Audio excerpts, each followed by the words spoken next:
नमस्कार, स्वागत है आप सभी का मेरे इस यूट्यूब चैनल सिर्फ ऑनलाइन क्लास में। आज हम बात करने वाले हैं मॉडर्न इंडिया हिस्ट्री जीके के कुछ इंपॉर्टेंट क्वेश्चन। पहला क्वेश्चन है इसमें, अंग्रेजी संसद में भारत सरकार अधिनियम कब पारित हुआ है? Option A 1852, option B 1856, option C 1858, option D 1860। इसका राइट ऑप्शन यहाँ पास हो जाएगा, option number C 1858। Option number C यहाँ पास क्या हो जाएगा, बिल्कुल करेक्ट हो जाएगा। 1858 में क्या है, पहली बार अंग्रेजी संसद में भारत सरकार अधिनियम यहाँ पास पारित किया गया था। नेक्स्ट क्वेश्चन इसमें देखते हैं, भारतीय राष्ट्रीय कांग्रेस का 1896 का अधिवेशन निम्नलिखित में से किसके लिए विख्यात है? पहली बार राष्ट्रगान गाया गया था, दूसरा पहली बार राष्ट्रीय गीत गाया गया था, तीसरा पहली बार तिरंगा लहराया गया था, या फिर डी इनमें से कोई नहीं। तो इसका यहाँ पास राइट ऑप्शन यहाँ पास हो जाएगा, पहली बार राष्ट्रीय गीत गाया गया था। देखिए फैक्ट क्या है इसका, कि 1896 में पहली बार कांग्रेस की अधिवेशन में भारत का राष्ट्रीय गीत वंदे मातरम गाया गया। वंदे मातरम बंकिम चंद्र चटर्जी ने उपन्यास आनंद मठ का अंश है। यह 1937 तक भारत का राष्ट्रीय गान रहा था। तो इसका राइट ऑप्शन यहाँ पास हो जाएगा, option number B is correct. Option number B is यहाँ पास क्या हो जाएगा, बिल्कुल सही हो जाएगा। ऑप्शन नंबर बी इज बिल्कुल सही हो जाएगा, यहाँ पास बी इज करेक्ट। नेक्स्ट बढ़ते इसमें, निम्नलिखित में से किस गवर्नर जनरल को भारतीय प्रेस का मुक्तिदाता कहा जाता है? Lord William Bentinck, sir Charles Metcalfe, Lord Auckland या लॉर्ड एलन बेरो। तो इसका राइट ऑप्शन यहाँ पास हो जाएगा, ऑप्शन नंबर चार्ल्स मेटकॉफ। ठीक, ऑप्शन नंबर 20 क्या हो जाएगा यहाँ पास, बिल्कुल सही हो जाएगा। सर चार्ल्स मेटकॉफ 20 मार्च 1835 से 4 मार्च 1936 के बीच भारत के गवर्नर जनरल रहे थे। उन्होंने प्रेस को पूरी सुंदरता दी थी, इसलिए उन्हें भारतीय प्रेस का मुक्तिदाता भी कहा जाता है। तो इसका राइट ऑप्शन यहाँ पे क्या हो जाएगा, ऑप्शन नंबर बी इस बिल्कुल सही हो जाएगा। Option number B is correct. Next बढ़ते हैं इसमें, समुद्री व्यापार के संदर्भ में भारतीय संदर्भ में करताज व्यवस्था का उपयोग किसके द्वारा किया जाता था? Option number A Dutch, option number B फ्रांसीसी, ऑप्शन नंबर सी अंग्रेज, ऑप्शन नंबर डी पुर्तगाली। तो इसका राइट ऑप्शन यहाँ पास हो जाएगा पुर्तगाली। इसमें क्या हुआ करता था, जो करताज व्यवस्था का संबंध पुर्तगालियों द्वारा समुद्री व्यापार लाने के जो जरिए बनाए गए थे व्यापार लाइसेंस से, वे 12वीं शताब्दी में अंग्रेजों ने इसको नेविसेट नामक व्यवस्था के द्वारा इसको प्रारंभ किया गया था। तो इसका राइट ऑप्शन यहाँ पास क्या हो जाएगा, ऑप्शन नंबर डी इज बिल्कुल सही हो जाएगा। Option number D is correct. Next बढ़ते हैं इसमें, सुरेंद्र नाथ बनर्जी के बारे में निम्नलिखित में से कौन सा कथन सही नहीं है? वे इंडियन नेशनल एसोसिएशन के सह संस्थापक थे। वे कलकत्ता के रिपन कॉलेज के संस्थापक थे। उन्हें राष्ट्रीय चेतना के कॉन्सेप्ट के लिए जाना जाता था। उन्होंने आनंद मोहन बोस के साथ मिलकर साधारण ब्रह्म समाज की स्थापना की थी। तो इसका राइट ऑप्शन यहाँ पर हो जाएगा, ऑप्शन नंबर डी। उन्होंने आनंद मोहन बोस के साथ मिलकर ब्रह्म समाज की स्थापना की थी। देखिए कथन क्या कहता है इसमें, कि सुरेंद्र नाथ बनर्जी ने आनंद मोहन बोस के साथ मिलकर इंडियन नेशनल एसोसिएशन की स्थापना की थी। साधारण ब्रह्म समाज की स्थापना आनंद मोहन बोस, शिवनाथ शास्त्री, शिव चंद्र सेन, उमर चंद्र सेन दत्ता ने की थी। तो इस फैक्ट को आप बिल्कुल अच्छे से ध्यान में रखिएगा, बिल्कुल इंपॉर्टेंट है यहाँ पास। इस फैक्ट को आप बिल्कुल अच्छे से ध्यान रखिए। यहाँ पास इसका राइट ऑप्शन हो जाएगा, यहाँ पास ऑप्शन नंबर डी इज सही हो जाएगा। इसका राइट ऑप्शन यहाँ पास क्या हो जाएगा, बिल्कुल सही हो जाएगा। नेक्स्ट बढ़ते इसमें, स्वतंत्रता आंदोलन के दौरान रविंद्रनाथ टैगोर ने नाइटहुड की उपाधि किस घटना के विरोध में वापस कर दी थी? देखिए इसमें ऑप्शन क्या दिया है, बंगाल विभाजन, जलियांवाला बाग हत्याकांड, भगत सिंह, राजगुरु सुखदेव को मृत्युदंड, या इनमें से कोई नहीं। तो बिल्कुल यहाँ पर इसका राइट ऑप्शन यहाँ पास हो जाएगा जलियांवाला बाग हत्याकांड। आपको मालूम होगा जलियांवाला बाग हत्याकांड कब हुआ था, 13 अप्रैल 1919 को। देखिए फैक्ट क्या है इसका, कि रविंद्रनाथ टैगोर को 1915 में ब्रिटिश सरकार ने नाइटहुड की उपाधि से सम्मानित किया था। 13 अप्रैल 1919 जलियांवाला बाग हत्याकांड को आहत होकर उन्होंने नाइटहुड की उपाधि वापस कर दी थी, रिटर्न कर दी थी। इस संदर्भ में उन्होंने लॉर्ड चेम्सफोर्ड को पत्र लिखा था। इस फैक्ट को आप बिल्कुल याद रखिएगा, इसको पत्र लिखा था, तो लॉर्ड चेम्सफोर्ड को उन्होंने पत्र लिखा था। इसमें से राइट ऑप्शन यहाँ पास हो जाएगा, option number B is correct हो जाएगा। यहाँ पास ऑप्शन नंबर बी, ये जो हमारा बिल्कुल सही हो जाएगा, जलियांवाला बाग हत्याकांड। नेक्स्ट बढ़ते इसमें, मुस्लिमों के लिए अलग मतदाता दल के लिए किस कांग्रेस अधिवेशन को जाना जाता था? पहला है कराची अधिवेशन 1913, बॉम्बे अधिवेशन 1915, लखनऊ अधिवेशन 1916, कलकत्ता अधिवेशन 1917। तो इसका राइट ऑप्शन यहाँ पास हो जाएगा जो लखनऊ अधिवेशन 1916 था, ये जो है मुस्लिमों के लिए अलग मतदाता दल के लिए कांग्रेस अधिवेशन इस प्रकार से जाना जाता था। ठीक, तो इसका राइट ऑप्शन यहाँ पास क्या हो जाएगा, ऑप्शन नंबर सी इस सही हो जाएगा, लखनऊ अधिवेशन 1916। आगे बढ़ते इसमें, भारत में पहली यूरोपीय बस्ती किस स्थान पर स्थापित की गई थी? कोची में, चिंसुरा में, सूरत में, चेन्नई में। तो इसका राइट ऑप्शन यहाँ पास हो जाएगा, option number A is correct. Kochi में क्या हुआ था, जो केरल के एर्नाकुलम जिले में स्थित कोची फोर्ट भारत में पहली यूरोपीय बस्ती थी। यह जल से घिरा हुआ स्थान था। यह कोची के दक्षिण पश्चिमी में स्थित है। तो इस फैक्ट को बिल्कुल यहाँ पास याद रखिएगा आप, इस फैक्ट को बिल्कुल अच्छे से याद रखिए। तो इसका राइट ऑप्शन यहाँ पास क्या हो जाएगा, option number A is correct हो जाएगा। चलिए आगे बढ़ते हैं। फिर निम्नलिखित में से किस राज्य में अंग्रेजों को मुक्त व्यापार के लिए सुनहरा फरमान जारी किया गया था? Option number A Hyderabad, option number B Bijapur, option number C Golconda, option number D Ahmednagar. तो इसका राइट ऑप्शन यहाँ पास हो जाएगा गोलकुंडा। फैक्ट देखिए इसमें, सन 1632 में अंग्रेजों को गोलकुंडा का साथ मुक्त व्यापार करने का सुनहरा फरमान प्राप्त हुआ। इसके लिए शुल्क जो है 500 पैगोडा प्रतिवर्ष लगाया गया था। इसमें ये क्वेश्चन भी और भी आता है कि इसमें गोलकुंडा के साथ जो मुक्त व्यापार करने का सुनहरा फरमान जारी हुआ था उसके लिए कितने शुल्क का यहाँ पास प्रावधान हुआ था। तो इसको फैक्ट को बिल्कुल अच्छे से याद रखिए, यहाँ पास 500 पैगोड प्रतिवर्ष शुल्क वहाँ पास लागू हुआ था। तो देखिए इसका ऑप्शन क्या हो जाएगा, इसका ऑप्शन हो जाएगा यहाँ पर ऑप्शन नंबर सी गोलकुंडा में। सलबाई की संधि किस युद्ध से संबंधित है? प्रथम आंग्ल मैसूर युद्ध, प्रथम आंग्ल मराठा युद्ध, द्वितीय आंग्ल मराठा युद्ध, द्वितीय आंग्ल मैसूर युद्ध। तो इसका राइट ऑप्शन यहाँ पास हो जाएगा, option number B is correct.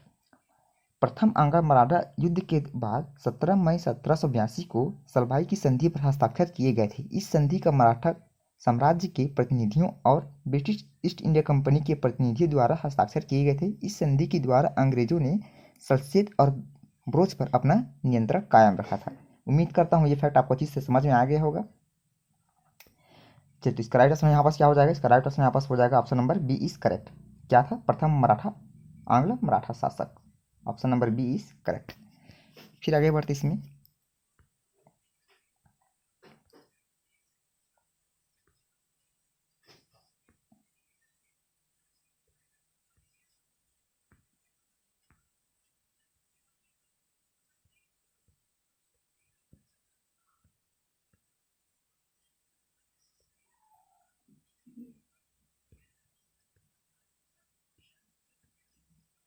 चलिए फिर आगे बढ़ते इसमें, बक्सर की लड़ाई ईस्ट इंडिया कंपनी द्वारा किसके साथ लड़ी गई थी? मीर कासिम के साथ, सादत अली खान द्वितीय के साथ, अली वर्दी खान के साथ, या फिर सिरोजदौला के साथ? तो इसका राइट ऑप्शन यहाँ पास हो जाएगा option number A Mir Qasim के साथ। जो बक्सर की जो लड़ाई जो हुआ था वो 22 अक्टूबर 1764 को ब्रिटिश ईस्ट इंडिया कंपनी और मीर कासिम बंगाल के नवाब, अवध के नवाब और मुगल सम्राट शाह आलम द्वितीय की संयुक्त सेनाओं के बीच लड़ी गई थी। इस फैक्ट को आप अच्छे से ध्यान में रखिएगा, कब, 22 अक्टूबर सन 1764।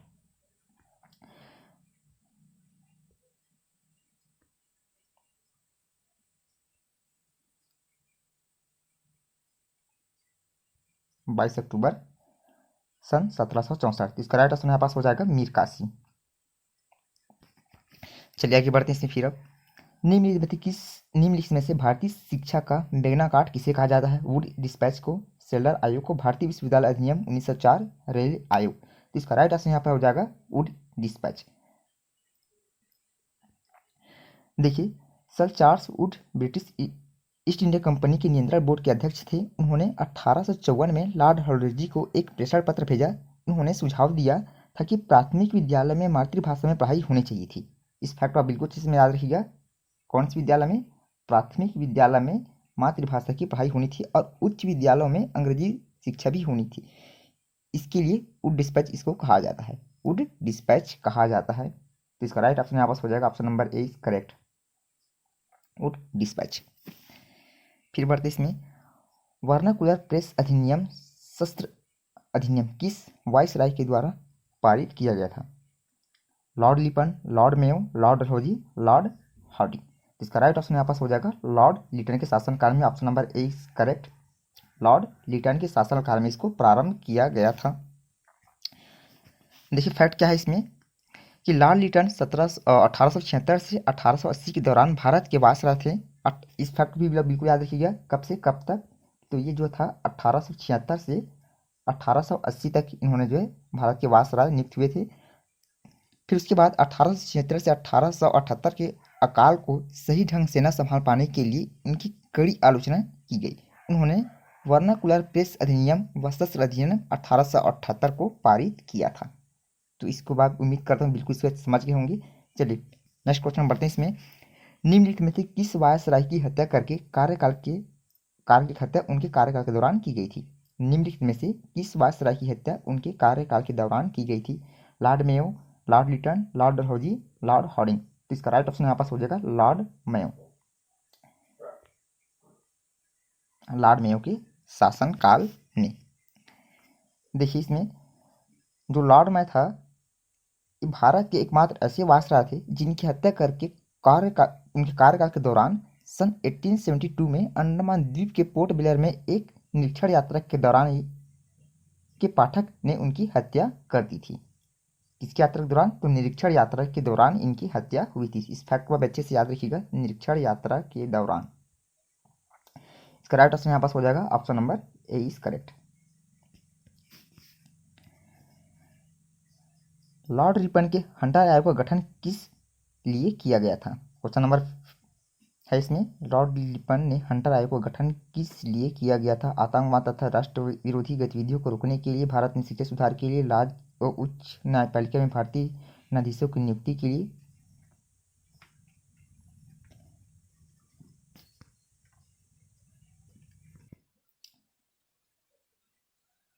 चलिए, लॉर्ड रिपन के हंटर आयोग का गठन किस लिए किया गया था? आतंकवाद तथा राष्ट्र विरोधी गतिविधियों को रोकने के लिए, भारत में शिक्षा सुधार के लिए, उच्च न्यायालय में भारतीय न्यायाधीशों की नियुक्ति के लिए, या फिर ऑप्शन नंबर डी उपरोक्त में से कोई नहीं। तो इसका राइट ऑप्शन यहाँ पास हो जाएगा भारत में शिक्षा सुधार के लिए लॉर्ड रिपन ने हंटर आयोग का गठन किया था।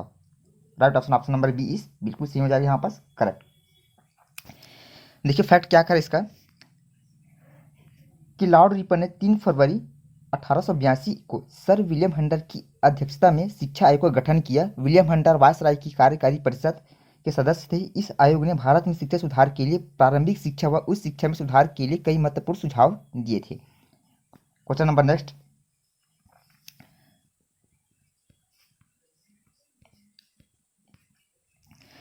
भारतीय टंकण व कागजी मुद्रा अधिनियम किस राष्ट्र ने पारित किया था? लॉर्ड मिंटो ने, लॉर्ड हार्डिंग ने, लॉर्ड कर्जन ने, लॉर्ड डफरी ने। इसका राइट ऑप्शन यहाँ पास क्या हो जाएगा? लॉर्ड कर्जन ने है। जनवरी 1899 में लॉर्ड कर्जन इन्होंने क्या किया था? भारतीय टंकण कागजी मुद्रा अधिनियम वायसराय ने यहाँ पास पारित किया था। तो ऑप्शन नंबर यहाँ पास सी जो बिल्कुल सही हो जाएगा, option number C is correct, Lord Curzon.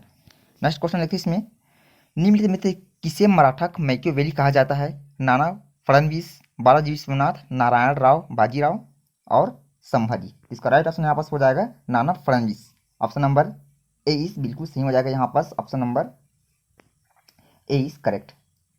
नाना फडणवीस ये जो है मराठा मैकियावेली के नाम से इसको जाना जाता है, मराठा मैकियावेली के नाम से। देखिए फैक्ट इसका कि पेशवा शासन के दौरान नाना फडणवीस मराठा साम्राज्य के प्रभावशाली मंत्री व कूटनीतिज्ञ थे। यूरोपीय द्वारा उन्हें मराठा मैकियावेली इतावली कूटनीतिज्ञ निकायों मैकियावेली पर आधारित जिनको कहा जाता था। ब्रिटिश साम्राज्य की बढ़ती हुई शक्ति के दौरान भी उन्होंने मराठा साम्राज्य को बिल्कुल सुरक्षित रखा था। तो इस प्रकार से इस क्वेश्चन का राइट ऑप्शन हो जाएगा यहाँ पास नाना फडणवीस। नेक्स्ट क्वेश्चन पढ़ते इसमें, श्रीरंगपट्टम की संधि का संबंध किस युद्ध से है? द्वितीय आंग्ल मराठा युद्ध, तृतीय आंग्ल मैसूर युद्ध, तृतीय आंग्ल मराठा युद्ध, या फिर चतुर्थ यहाँ पास हो जाएगा ऑप्शन नंबर डी चतुर्थ आंग्ल मैसूर युद्ध। देखिए इसमें इसका राइट ऑप्शन यहाँ पास हो जाएगा तृतीय आंग्ल मैसूर युद्ध। Option number B is correct, तृतीय आंग्ल मैसूर युद्ध। देखिए तृतीय आंग्ल मैसूर युद्ध जो है 18 मार्च 1772 को श्रीरंगपट्टम की संधि पर हस्ताक्षर किए गए थे। कहाँ? श्रीरंगपट्टम की। इस संधि पर ब्रिटिश ईस्ट इंडिया कंपनी की ओर से लॉर्ड जो कार्निवालस और हैदराबाद के निजाम के प्रतिनिधि जो बना हुआ था, मराठा साम्राज्य को प्रतिनिधि और मैसूर शासक टीपू सुल्तान ने यहाँ पास हस्ताक्षर किए थे। तो इसका राइट ऑप्शन यहाँ पास क्या हो जाएगा? तृतीय आंग्ल मैसूर युद्ध, option number B is correct. Next question, पुनः समझौते के संदर्भ में कौन सा कथन सत्य है? यह समझौता जवाहरलाल नेहरू और अंबेडकर के बीच हुआ था। इसके तहत वंचित वर्ग से वंचित वर्ग ने संयुक्त मतदाता समूह में रहने का फैसला किया था। प्रांतीय विधान पालिकाओं में वंचित वर्ग को सीटें आरक्षित की गई थी। ऑप्शन डी, इसके द्वारा सिविल सेवाओं में वंचित वर्ग को समुचित प्रतिनिधित्व प्रदान किया गया था। तो इसका राइट ऑप्शन यहाँ पास हो जाएगा। यह समझौता जो है जवाहरलाल नेहरू और अम्बेडकर के बीच प्रस्तावित हुआ था। Option number A is correct. Option number इसका ए जो है बिल्कुल सही हो जाएगा। यह समझौता जो है जवाहरलाल और भीमराव अम्बेडकर के बीच जो है हुआ था। नेक्स्ट क्वेश्चन, महाद सत्याग्रह का नेतृत्व किसने किया था? ये क्वेश्चन वेरी वेरी इंपॉर्टेंट है, इसको आप अच्छे से समझ लीजिएगा कि महाद सत्याग्रह का नेतृत्व किसने किया था। Option A Mahatma Gandhi, option B doctor Bhimrao Ambedkar, option C Acharya Vinoba Bhave, option D बाल गंगाधर तिलक। इसका राइट ऑप्शन यहाँ पास हो जाएगा भीमराव अम्बेडकर ने यहाँ पास क्या किया था? महान सत्याग्रह का नेतृत्व किया था। और कब किया था? तो ये किया था 20 मार्च 1927 को। ऑप्शन नंबर बी यहाँ पास बिल्कुल सही हो जाएगा, भीमराव अम्बेडकर ने। चलिए फैक्ट देखिए, इसका फैक्ट में क्या है। यह महान सत्याग्रह का जो नेतृत्व होता है भीमराव अम्बेडकर ने 20 मार्च 1927 को किया था। यह सत्याग्रह महाराष्ट्र के रायगढ़ जिले में महाद नामक स्थान पर किया गया था, इसलिए इस सत्याग्रह को महाद सत्याग्रह के नाम से भी जाना जाता है। कब किया गया था? 20 मार्च 1927 को ये किया गया था। और कहाँ किया गया था? तो महाराष्ट्र के रायगढ़ जिले में। और कहाँ? महाद नगर में। कौन सी नगर में? महाद नगर में। चलिए आगे बढ़ते इसमें अब।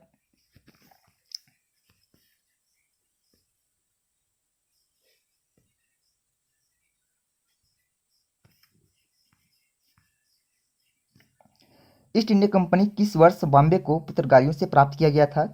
Option number A 1663, option number B 1668, option number C 1670 और ऑप्शन डी 1689। तो इसका राइट आंसर यहाँ पर हो जाएगा जो 1668 था, ये जो है ईस्ट इंडिया कंपनी ने बॉम्बे की पुर्तगालियों से प्राप्त किया गया था। कौन से सन में? 1668 में। देखिए फैक्ट क्या है इसका। ईस्ट इंडिया कंपनी ने बॉम्बे को पुर्तगालियों से 1668 ईस्वी में प्राप्त किया। ब्रिटिश ईस्ट इंडिया कंपनी द्वारा तुरंत इसकी किलाबंदी की गई थी। इसके बाद अंग्रेजों ने सूरत की जगह बॉम्बे को अपना मुख्यालय बनाया था। तो इस फैक्ट को अच्छे से ध्यान में रखिएगा। कब? 1668 में। तो यहाँ पास इसका राइट ऑप्शन हो जाएगा, यहाँ पास option number B is correct हो जाएगा, 1668 बी। आगे बढ़ते इसमें, गुलामगिरी नामक पुस्तक किसने लिखी थी? ये क्वेश्चन भी एग्जाम में कई बार पूछा जा चुका है कि गुलामगिरी नामक पुस्तक के लेखक कौन है। Option number A Ishwar Chandra Vidyasagar, option number B Acharya Vinoba Bhave, option number C Jyotiba Phule और ऑप्शन नंबर डी है दादू दयाल। इसका राइट ऑप्शन यहाँ पास हो जाएगा ज्योतिबा फुले। क्या है? ज्योतिबा फुले जो है सन 1873 में गुलामगिरी नामक पुस्तक की रचना की थी। इसका राइट ऑप्शन यहाँ पास हो जाएगा option number C is correct, Jyotiba Phule. चलिए फैक्ट देखिए इसका फैक्ट में क्या है इसमें कि ज्योतिबा फुले ने 1873 में गुलामगिरी नामक पुस्तक लिखी थी। यह पुस्तक जो है अमेरिकी की दास प्रथा पर आधारित थी। तो इसको भी आप अच्छे से ध्यान में रखिएगा, किस पर आधारित थी? तो अमेरिका के दास प्रथा पर ये जो है आधारित था। फिर बढ़ते आगे, रविंद्रनाथ टैगोर को नाइटहुड की उपाधि किस वर्ष दी गई थी? Option number A 1910, option number B 1915, option number C 1920, option number D 1925। इसका राइट ऑप्शन यहाँ हो जाएगा ऑप्शन नंबर बी, बिल्कुल सही हो जाएगा 1915। कब दिया गया था? 1915 में इसको दिया गया था नाइटहुड की उपाधि। देखिए फैक्ट इसका क्या है।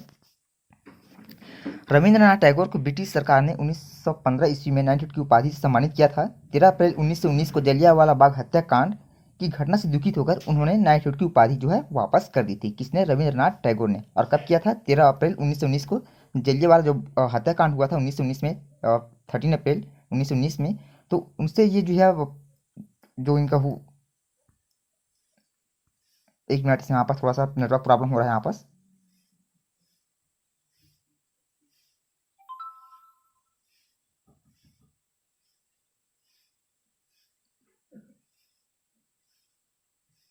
हाँ चलिए, कब किया था? 13 अप्रैल 1919 को जो यहाँ पास हत्याकांड हुआ था उससे प्रभावित होकर क्या है जो उसने अपनी नाइटहुड की उपाधि को है वापस कर दिया था। इसका राइट ऑप्शन यहाँ पर हो जाएगा option number B 1915।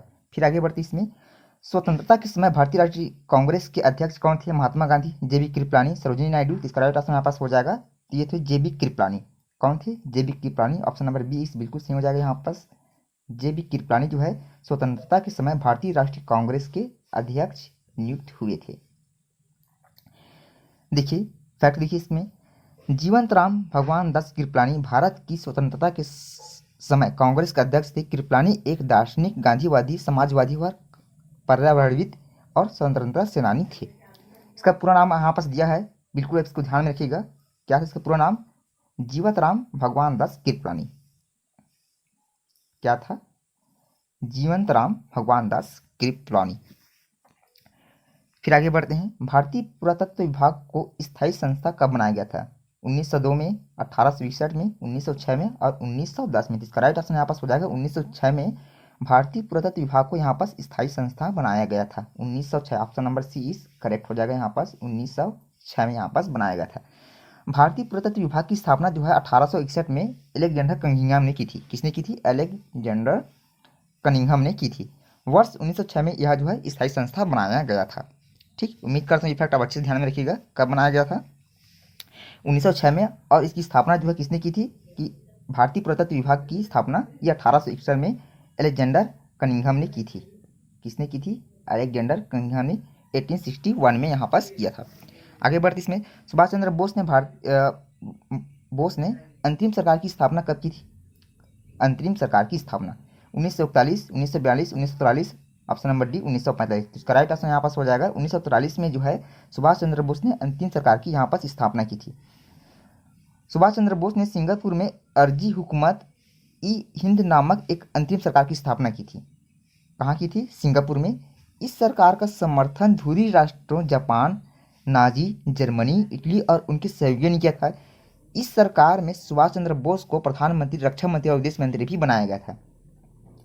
Rasbihari Bose को यहाँ क्या है सलाहकार यहाँ पास उस समय नियुक्त किया गया था। तो इस सन को बिल्कुल आप याद रखिएगा। कब किया था? 1943 में। ऑप्शन नंबर सी यहाँ पास बिल्कुल सही हो जाएगा, 1943 में किया गया था। आगे बढ़ती इसमें, निम्नलिखित में से किस आंदोलन की शुरुआत नमक कानून को तोड़ने से हुई थी? असहयोग आंदोलन, सविनय अवज्ञा आंदोलन, भारत छोड़ो आंदोलन और होम रूल आंदोलन। तो ये जो था ऑप्शन नंबर बी यहाँ पर सही हो जाएगा, सविनय अवज्ञा आंदोलन के दौरान ये जो हुआ था। कौन सा? नमक कानून तोड़ना। ठीक, ये जो है कब हुआ था? सविनय अवज्ञा आंदोलन के दौरान। ऑप्शन नंबर बी यहाँ पर बिल्कुल सही हो जाएगा, सविनय अवज्ञा के आंदोलन के दौरान।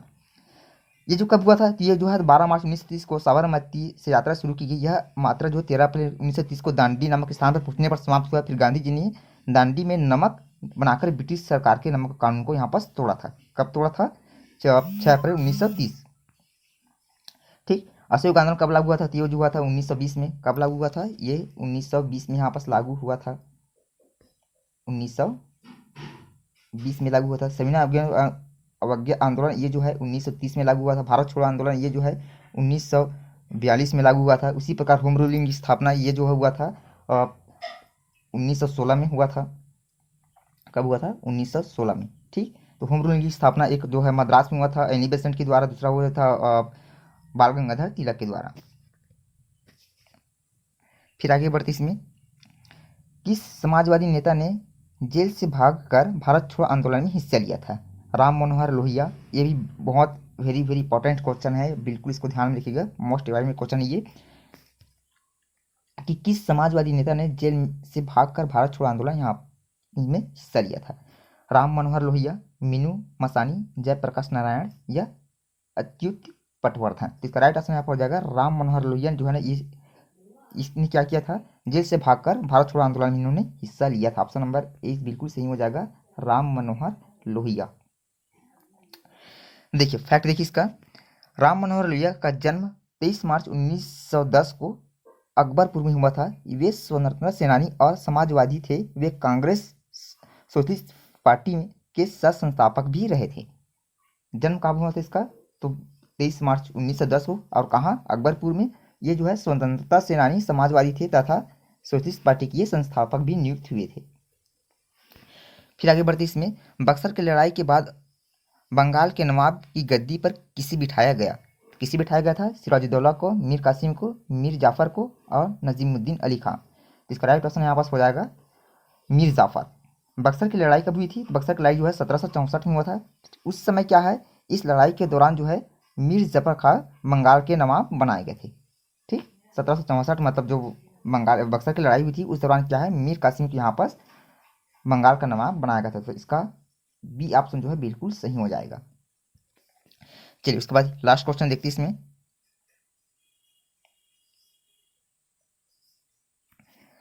स्वदेश बंधन की स्थापना किसने की थी? अश्वनी कुमार दत्ता, बाघ जतीन, भावभूषण मित्रा, नरेंद्र नाय भट्टाचार्य। तो इसका राइट ऑप्शन यहाँ पर हो जाएगा अश्वनी कुमार दत्ता। इसने जो है स्वदेश बंधन की स्थापना की थी, अश्वनी कुमार दत्ता ने। ऑप्शन नंबर ए करेक्ट हो जाएगा यहाँ पर। देखिए अश्वनी बंधन समिति की स्थापना जो है अश्वनी कुमार दत्ता ने की थी। इस संगठन का उद्देश्य स्वदेश उत्पादों के इस्तेमाल में वृद्धि करना और विदेशी उत्पादों का बहिष्कार करना था। तो इसका राइट ऑप्शन यहाँ पर क्या हो जाएगा? अश्वनी कुमार दत्ता, अश्वनी कुमार दत्ता। तो आज की वीडियो में बस इतना ही, फिर मिलेंगे नेक्स्ट वीडियो में। तब तक के लिए जय हिंद, वंदे मातरम।